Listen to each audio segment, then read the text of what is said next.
school sweetheart si Pipay at si Boyet. Mahal na mahal nila ang isa't isa, kaya wala sa hinagap ni Pipay na susubukin ng tadhana ang masayang relasyon nila ng nobyo. Engaged na ang dalawa at malapit nang magpakasal nang mangyari ang hindi malilimutang pangyayari sa buhay ni Pipay. Nagkaroon kasi ng team building ang kumpanyang pinapasukan niya at overnight yun. Nagkayaya ang uminom na hindi matanggihan ni Pipay. Kaya pagsapit ng hating gabi ay languna sa alak ang dalaga. Hindi niya na alam ang nangyari at nagising na lang siya sa isang kwarto na masakit ang ulo at katawan. Wala rin siyang saplot. Lalong sumakit ang ulo niya dahil hindi niya maalala kung sino ang nakaulayaw niya ng nagdaang gabi. Kung sino ang lalaking kumuha ng kanyang puri. Lumuluhang bumangon ng dalaga at dali-daling nilisan ng kwartong saksi sa nawala niyang puri. Ang tanong niya sa sarili ay kung sino ang pangahas na nakialam sa kanya. Habang sakay ng van pabalik sa Maynila, walang imik sa kanyang upuan ng dalaga. Lihim na inaaral ang mga kasama na masayang nagdadaldalan sa mahabang biyahe.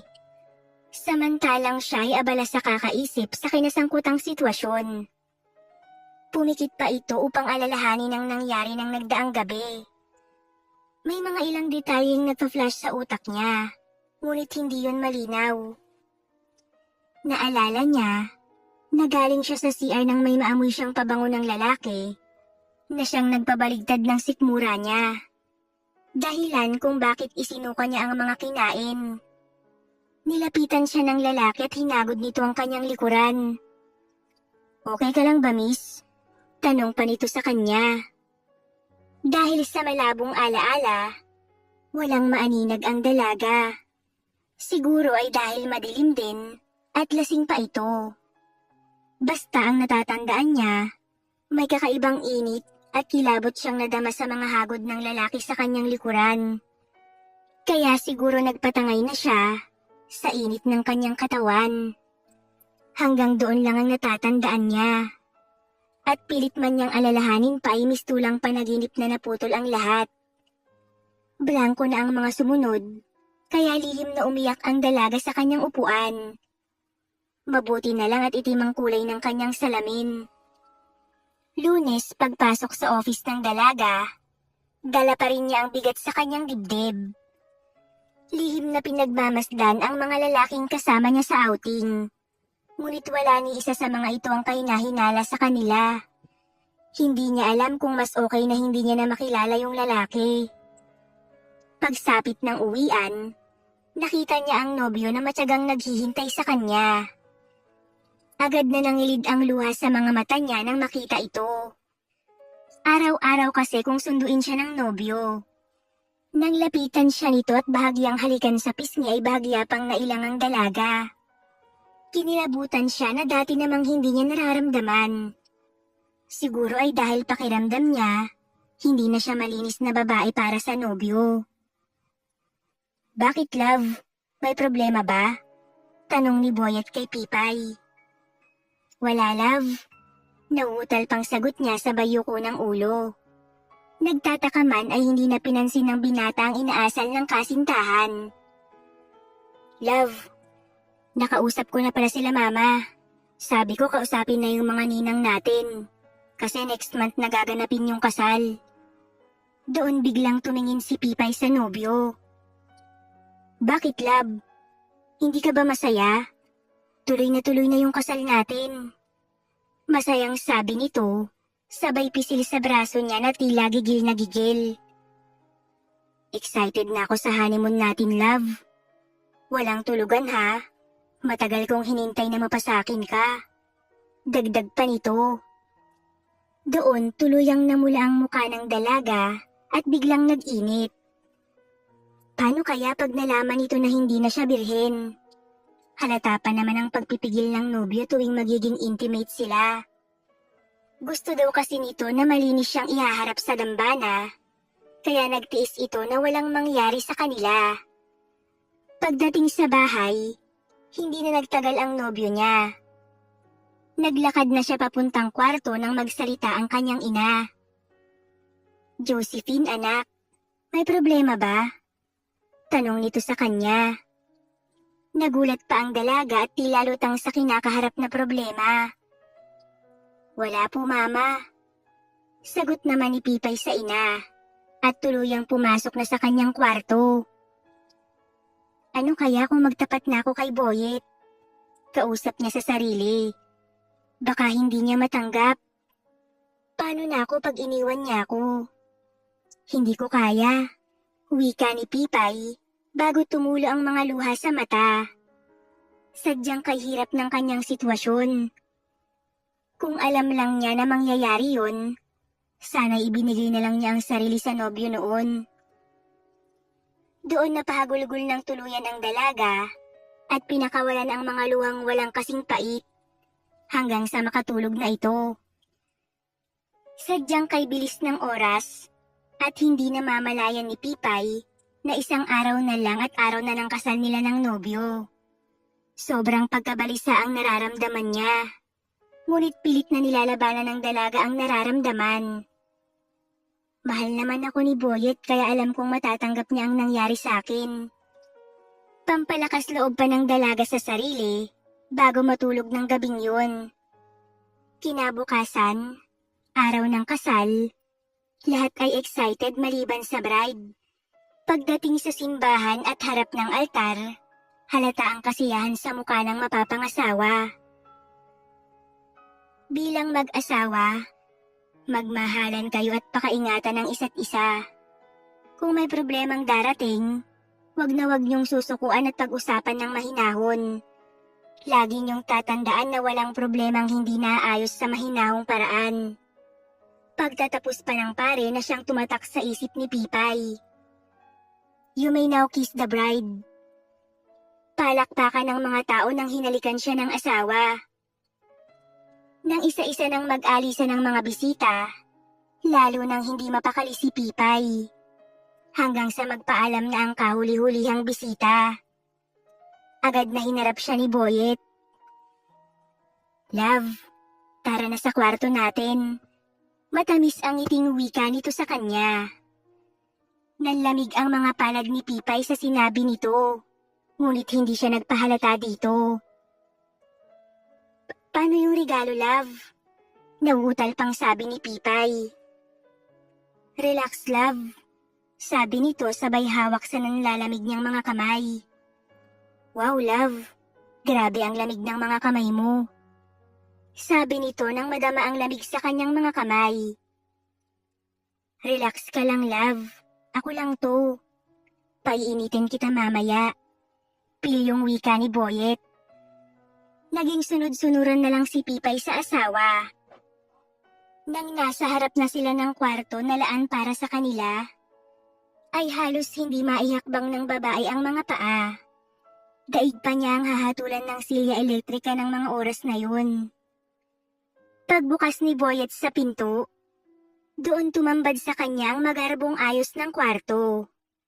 Ngunit walang nararamdaman ang ginang kundi takot at kaba. Kaya't nang bigla siya nitong pinangko at pinasok sa kwarto, napatili pa siya sa pagkabigla. Bahala na, lihim na usal ni Pipay. Nang ibaba siya ng asawa sa kama, binalot ng kaba si Pipay. Akmang hahalikan siya nito nang bigla itong umatras. Wait lang, love, ha? Magsha-shower lang ako. Para pag napagod, tulog agad. Pilyong sabi nito. Doon ay tila nakahinga siya ng maluwag. Makalipas lang ang ilang minuto ay lumabas na ito. Love, ikaw naman. Dalian mo, ha? Sa excited na ako. Nakangiting hirit nito sa kanya. Dali-daling tumayo si Pipay at tinungo ang banyo. Doon, tulala siyang naupo sa takip ng bowl ng CR. Kundi pa nagsalita ang asawa mula sa labas, hindi pa matatauhan ng ginang. Dali-dali niyang inalis ang gown at napilitang linisin ang katawan. Love, matagal pa ba? Nakatulog ka na yata dyan. Biro pa ni Boyet. Wait lang, love, patapos na. Sagot naman niya. Pagkatapos ay ibinalot ang towel sa katawan. Sobrang ikli nito kaya't ang bathrobe ang kinuha niya upang itago ang hubad na katawan. Paglabas ay agad siyang sinunggaban ng asawa na nasa labas lang pala ng pinto. Sabik na hinalikan siya nito na animo uhaw na uhaw. Ang nabiglang ginang ay agad ding nakabawi. Kahit may takot, napilitan naman itong gumanti ng buong alab din. Bahala na, wika niya ulit sa sarili. Hindi nagtagal. Halos mangatal ang labi niya sa lakas ng mga ungol na pinapakawalan niya. Masasabi niyang pinaghandaan nga ng asawa ang gabing yun. Dahil tuluyan niya nang nakalimutan ang mga iniisip. Kaya't hindi niya namalayan ang mga sumunod na pangyayari. Dahil dalang-dala na siya sa mga ginagawa nito. Halos magimbal ang lalaki nang hindi nito madama ang kasikipan na inaasahan nito. Binigla pa naman nito upang hindi siya masaktan.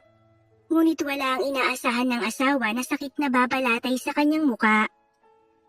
Sa halip, animo siya kinikiliti sa sarap. Malakas na napamura si Boyet. Ano to? Hindi ka na birhen, Pipay? Malakas na banggit nito sa pangalan niya. Doon ay tila binuhusan ng malamig na tubig ang init na kanina lang ay dumadarang sa buo niyang katawan. Magpaliwanag ka, Pipay. Sigaw ulit nito. Doon ay pumatak ang mga luha ni Pipay. Huwag mo kong daanin sa iyak mo. Magsalita ka. Sabi nito at hinawakan ng magkabila niyang braso. Niloko mo ba ako? May iba ka ba? Yugyug ni Boyet sa kanya. Kita ang galit sa mga mata nito na tila nag-aapoy ng mga oras na yun. Ginalang kita. Nagtimpi ako para sa araw na to. Tapos malalaman kong wala na.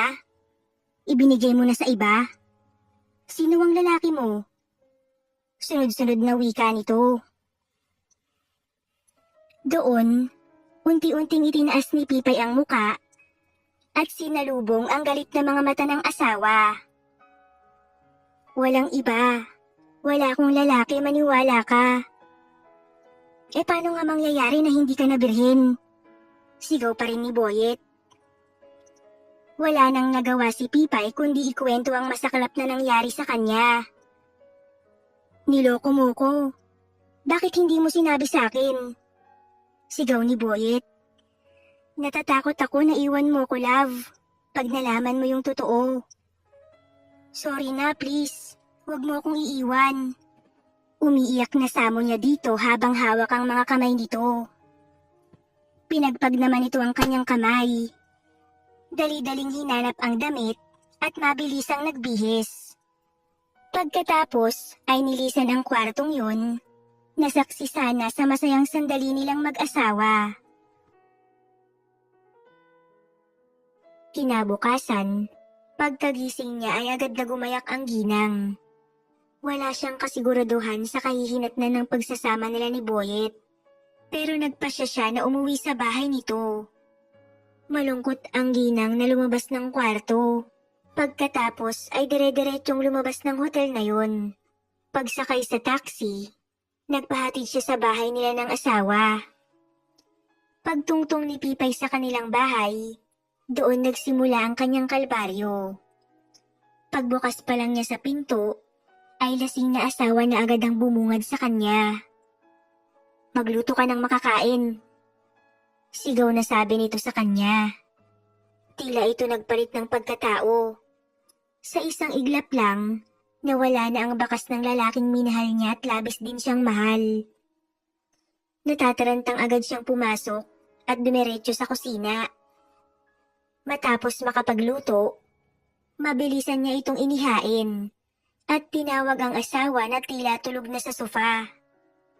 Love, naihanda ko na ang pagkain. Kumain ka na. Hawak niya ito sa braso. Bigla naman itong pinalis ang kanyang mga kamay. Huwag mo akong hawakan. Nandidiri ako sa'yo. Padabog itong tumayo at bahagyang sumuray pa. Sasabayan niya sana ito sa pagkain, ngunit pinigilan siya ni Boyet. At sino ang nagsabi sa'yo na pwede kang kumain na kasabay ko? Galit na wika nito. Nasaktan siya ng gusto sa sinabi sa kanya ng asawa, ngunit hindi na siya kumibo. Ikuha mo ko ng tubig. Utos pa nito na agad naman niyang sinunod. Oh, ano pang ginagawa mo dito? Lumabas ka na at baka tuluyan akong mawalan ng ganang kumain.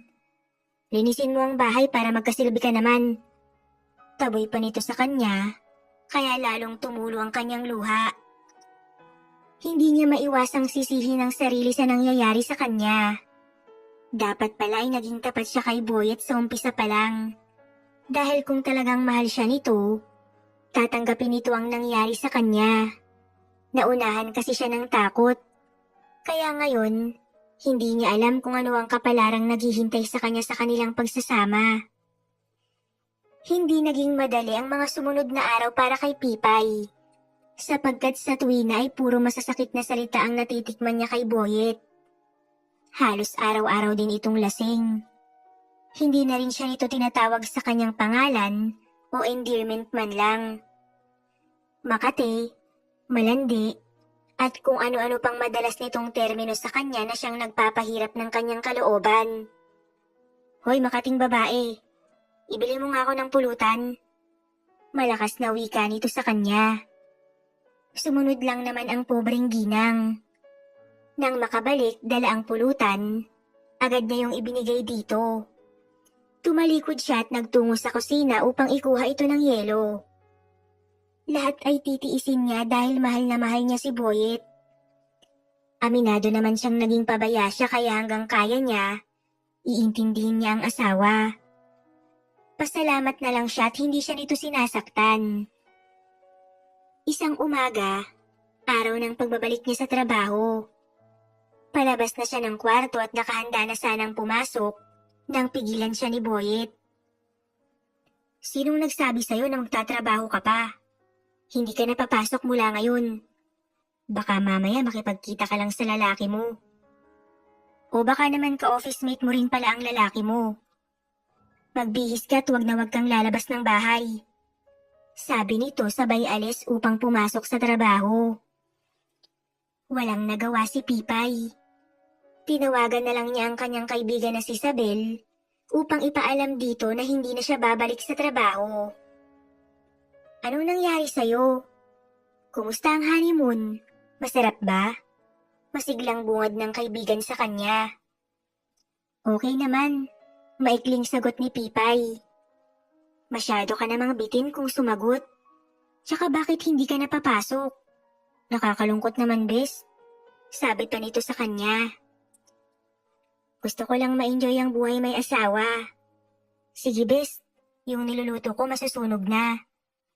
Paalam nito upang tapusin na ang tawag. Baka kasi mahalata nito na nagsisinungaling siya. Inabala niya ang sarili sa pag-aayos ng bahay. Gabi na ngunit wala pa ang asawa.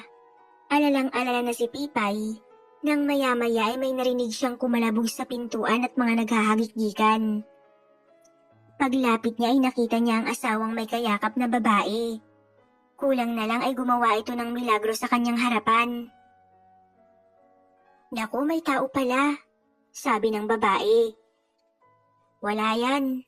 Halika, pasok na tayo, sabi naman ni Boyet. Natulala ang ginang sa kinatatayuan. Tila yata hindi talaga siya nirerespeto ng asawa at nag-uwi pa ito ng babae sa bahay nila. Hoy, tumabi ka nga dyan. Ipaghain mo kami at kakain kami ng bisita ko. Sigaw nito sa kanya. Walang nagawang naghain ang ginang. Habang kumakain ang mga ito, tila teenager pa na nagsusubuan.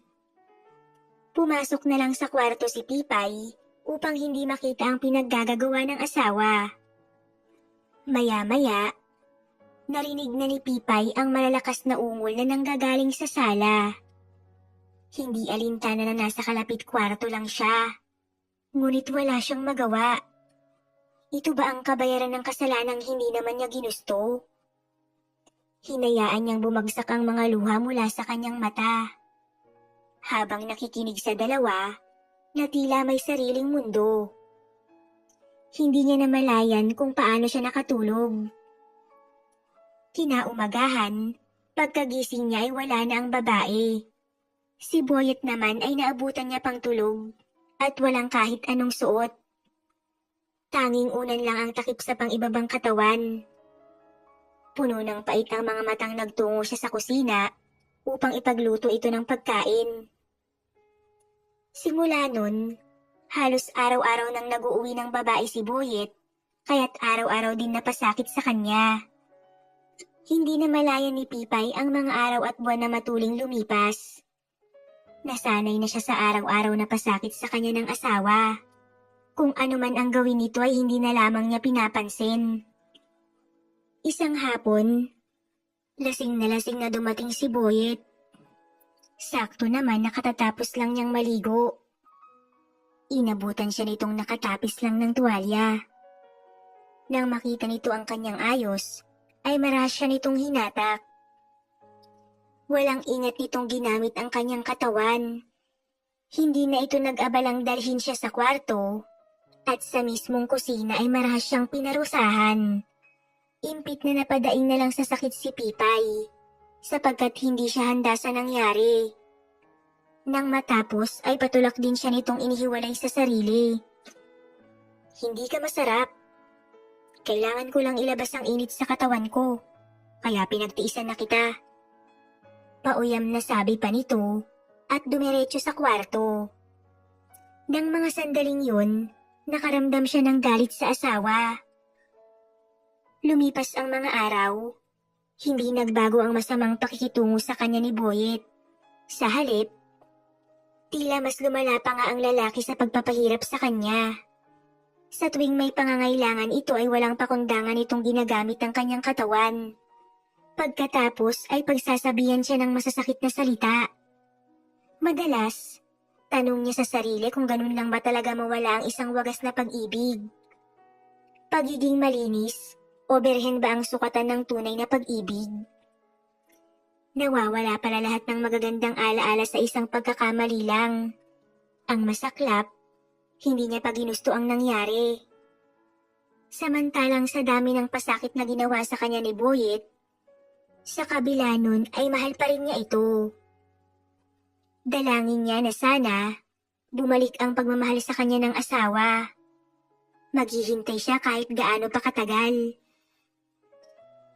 Mahigit 1 taon na ang pagsasama nila ni Boyet nang matuklasan niya na nagdadalang tao siya.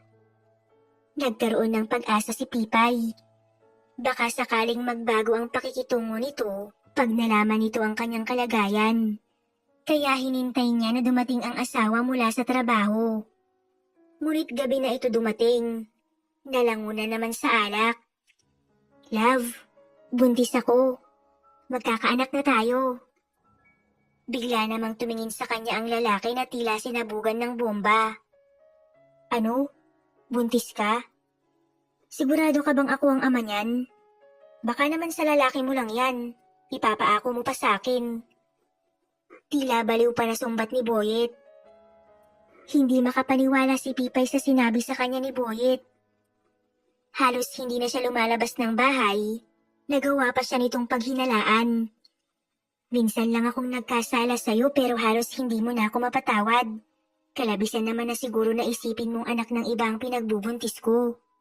Halos hindi na nga ako umalis ng bahay. Matapang na sagot ni Pipay. Anong magagawa ko? Lumandi ka kasi sa iba bago tayo ikasal.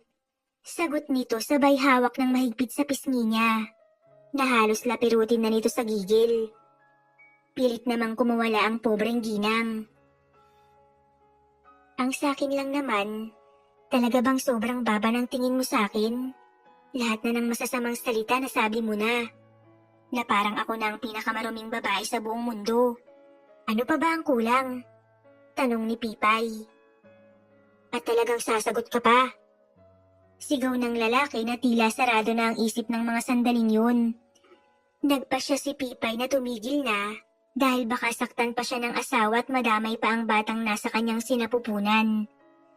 Mapait na ngiti ang iniwan niya dito at nagtuloy na sa kusina upang ipaghanda ng pagkain ng asawa. Luha na naman ang naging kaulayaw ni Pipay ng gabing yun. Kinabukasan, pag-alis ng asawa sa kanilang tahanan, agad na tinawagan ni Pipay ang kaibigan na si Sabel. Ipinagtapat niya rito ang buong katotohanan. Hindi ko na kaya, bes. Pagod na ako. Nanghihinang wika ni Pipay. Bes, paano kayo ng anak mo? Bakit ngayon mo lang sinabi sa akin? Napabuntong hininga si Pipay. Hindi ko kasi alam kung paano ko sasabihin sa'yo. Baka husgahan mo rin ako tulad ni Boyet. Ano ka ba, bes? Kilala kita at hindi ka sinungaling na tao. Alam ko yan. Doon napahagulgol ng tuluyan si Pipay. Buti pa ito ay naniniwala sa kanya. Samantalang ang asawa na nakasama niya ng halos 1 dekada, hindi man lang siya pinaniwalaan. Sinasaktan ka ba niya? Kumusta naman ang pagbubuntis mo? Nag-aalalang tanong ni Sabel. Hindi naman niya ako sinasaktan. Kaya lang, masasakit na salita ang araw-araw na naririnig ko sa kanya. Iwanan mo na lang kaya, bes. Suwestyon pa ni Sabel. Paano ang magiging anak ko, bes? Kaya mo yan. May pamilya ka pa naman, di ba? Pero ayokong lumaking walang ama ang anak ko, bes. O sige, ikaw ang bahala. Pero pag di mo na kaya, nandito lang ako. Sabi ni Sabel sa naguguluhang si Pipay. Dumaan ang mga araw na naging masela ng kanyang pagbubuntis. Di wala siyang makitang saya sa mukha ng asawa habang lumalaki ang kanyang tiyan. Isang araw, halos panawan siya ng ulirat sa pagsusuka. Hindi man lang siya dinamayan ni Boyet. Tuloy-tuloy lang itong kumain at pagkatapos, umalis na hindi man lang siya nililingon. Hinang-hina na napasandal na lang si Pipay. Tiis-tiis lang anak. Mamahalin din ulit tayo ng daddy mo. Sabi niya habang hinihimas ang umbok ng tiyan. Lahat na ng pagtitiis ay ginawa niya na para sa magiging anak. Ngunit sadyang may hangganan ng lahat. 7 buwan na noon ang tiyan ni Pipay. Nang dumating si Boyet na lasing. Nasa kwarto nun si Pipay at nagpapahinga. Nang biglang lumagabog ang pintuan. Bumungad sa kanya ang asawang mapula ang muka, tanda ng kalasingan. Agad itong nag-alis ng damit. At sa panggigilalas ni Pipay, marahas siyang hinila ni Boyet. Dahil naka-duster siya ay mabilis nitong nagawa ang gusto. Wala itong pag-iingat. At kahit dumadaing na siya sa sakit, hindi siya nito pinapansin. Kaya niyang tiisin ang sakit na nararamdaman. Ang inaalala niya ay ang batang nasa kanyang sinapupunan. Kaya't todo tukod siya sa kama upang hindi mapitpit ang malaking tiyan. Hindi nagtagal, bumagsak sa tabi niya si Boyet na mabilis na nakatulog. Tatayo na sana siya nang makaramdam ng kakaibang sakit ng tiyan. Kinilabutan sa takot si Pipay. Ang isiping mapapahamak ang kanyang anak ay labis niyang ikinatakot. Kaya pilit niyang ginigising ang asawa ngunit hindi siya nito pinapansin. Sa huli, kinuha niya ang kanyang phone at tinawagan ng kaibigang si Sabel. Makalipas ang ilang sandali, dumating ang kaibigan sakay ng taxi at nagpahatid sila sa pinakamalapit na ospital. Habang nasa ospital, naisip ni Pipay ang kalagayan nilang mag-ina. Kung mananatili siya sa piling ng asawa, hindi malayo na mawala sa kanya ang munting anghel na bunga ng pagmamahal niya sa asawa. Hindi na rin niya nakikita na mamahalin pa siyang muli ni Boyet. Parausan at katulong lang ang tingin nito sa kanya. Nagawa niya na ang lahat, ngunit kulang pa rin dahil sarado na ang isip nito sa katotohanan. Siguro, ibinigay sa kanya ng Panginoon ng anak upang ito ang makasama niya sa pagbabagong buhay. Dahil kung si Boyet lang ang aasahan niya, walang magandang buhay ang naghihintay sa kanila. Dahil alipin ng asawa ng mabait na nakaraan. Sa nangyari ay nagising siya sa katotohanang hindi lahat ay may mala fairy tale ending. May mga bagay nga sigurong hindi para sa lahat. Hindi siguro talaga para sa kanya ang buhay may asawa. Ayaw man niyang sukuan si Boyet, ay wala siyang choice kaysa anak niya ang mawala sa kanya. Makalipas ang isang araw sa ospital, lumabas si Pipay sa tulong ni Isabel. Hindi man lang siya hinanap ng asawa. Patunay na wala siyang halaga pati na ang magiging anak nila. Pagdating sa kanilang bahay, inayos niya ang kanyang mga gamit. Konti lang naman yon kaya hindi siya nahirapan. Nagpasundo na lang siya kay Isabel at pansamantala ay doon muna siya sa kaibigan tutuloy. Saka na niya haharapin ang mga magulang. Hapon nang dumating si Boyet. Matino ito at hindi nakainom. Bago pa mawala yung konting pagmamahal ko sa'yo bilang ama ng anak ko, aalis na ako. Tutal naman ay sarado na ang isip mo sa katotohanan. Hindi ko sadya ang nangyari sa akin, Boyet. Biktima lang din ako pero pinarusahan mo ko ng sobra. Pero salamat pa rin. Dahil kahit paano ay may anak ako na dapat isaalang-alang upang patuloy na lumaban. Walang emosyon na tumingin sa kanya si Boyet. Puno ng sakit ang mga mata ni Pipay habang nakatingin sa blankong ekspresyon ng asawa. Samantala, baliwala naman kay Boyet ang lahat. Mas matimbang kasi sa kanya yung sakit na yumurak sa kanyang pagkalalaki nang malaman niyang hindi na birhen ang babaeng sinamba at iningatan niya sa matagal na panahon. Pakiramdam niya ay dinaya siya kaya't tila napalis ang pagmamahal niya dito. Hindi na din niya alam pero yun ang kanyang nararamdaman mula nang malaman niya ang nangyari. Mas nangibabaw ang galit niya. Wala lang siyang magawa dahil kasal sila ni Pipay. Kaya't nang makita niya ito na handa nang umalis, hindi man lang siya nakaramdam ng pagkabahala. Siguro ay hindi pa talaga siya handang magpatawad sa pagkakayurak ng kanyang pagkalalaki. Dadating din naman ang tamang oras. Panahon na lang ang makakapagsabi kung maghihilom ang kanyang sugat.